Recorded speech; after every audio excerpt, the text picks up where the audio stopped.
নমস্কার, সুরজিৎ মান্না ক্রিয়েশনস চ্যানেলের পক্ষ থেকে তোমাদের সবাইকে সুস্বাগতম। আশা করি তোমরা সকলে ভালো এবং সুস্থ আছো।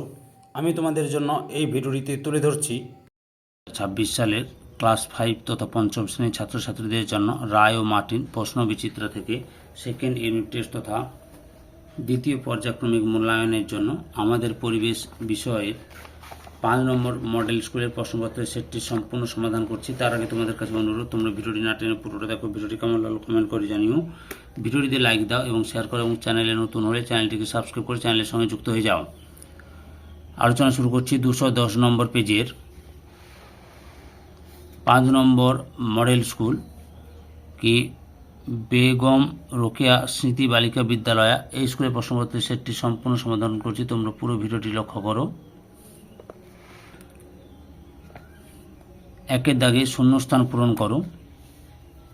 1.1 পশ্চিমবঙ্গের সবচেয়ে উঁচু পর্বতশৃঙ্গ ড্যাশ সান্দাকফু। 1.2 ড্যাশ হিমবাহের গৌমুখ গুহা থেকে গঙ্গার উৎপত্তি গঙ্গোত্রী হিমবাহের। 1.3 শান্তিনিকেতনের ড্যাশ বিশ্ববিদ্যালয় আছে বিশ্বভারতী। 1.4 1950 সালে 26শে জানুয়ারি ভারতে ড্যাশ দিবস সাধারণতন্ত্র দিবস।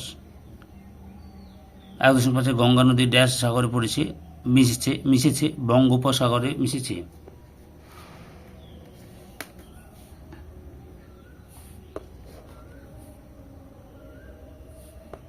তারপরে 2 এর দাগে সঠিক উত্তরটি নির্বাচন করে লেখো।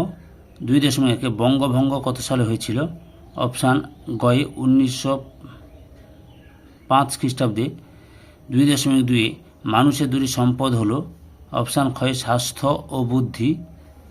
2.3 ফজলি আমের জন্য বিখ্যাত? অপশান গয়ে মালদা। 2.4 একটি জৈব সার হলো? অপশান গয়ে কম্পোস্ট। 2.5 একটি পরিবেশ বান্ধব পরিবহন হলো? অপশান ক্ষয়ে টোটো গাড়ি।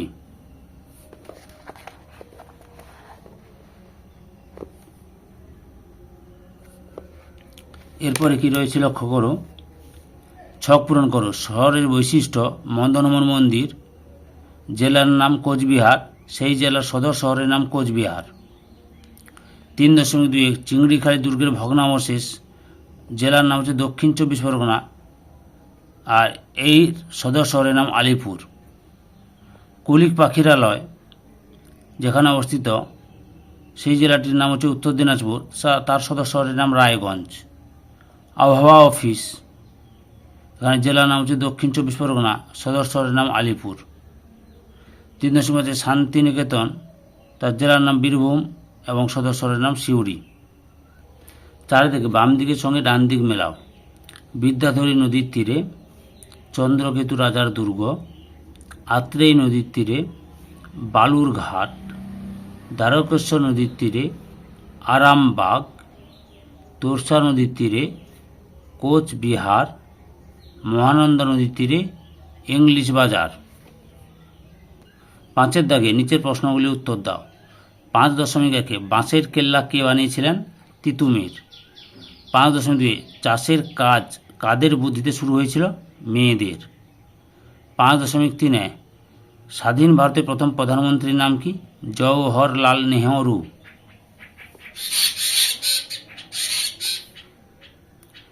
5.4 গান্ধী বুড়ি কার নাম? মাতঙ্গিনী হাজরা। 5.5 পোলো দিয়ে কীভাবে মাছ ধরা হয়? উত্তরটি দেখো, পোলো দিয়ে কীভাবে মাছ ধরা হয়। এই যে মাছের চারপাশ পোলো দিয়ে ঘিরে ফেলতে হয় এবং পরে উপর দিয়ে হাত ঢুকে মাছ ধরতে হয় বা মাছ বার করতে হয়। পরের প্রশ্ন 6 দাগে টিকা লেখো। 6.1 গঙ্গা নদীর গতিপথ। উত্তরটি দেখো, এই যে এখান থেকে শুরু করে এতটা পর্যন্ত লিখবে। রায় আর মার্টিনের সহায়িকা বই থেকে দেখাচ্ছি, 111 নম্বর পেজে রয়েছে। 6.2 রয়েছে সবুজ বিপ্লব। উত্তরটি দেখো, সবুজ বিপ্লব। যে টিকা লেখো সবুজ বিপ্লব, এখান থেকে শুরু করে এতটা পর্যন্ত লিখবে। এটাও 191 নম্বর পেজে রয়েছে রায় আর মার্টিনের সহায়িকা বইতে।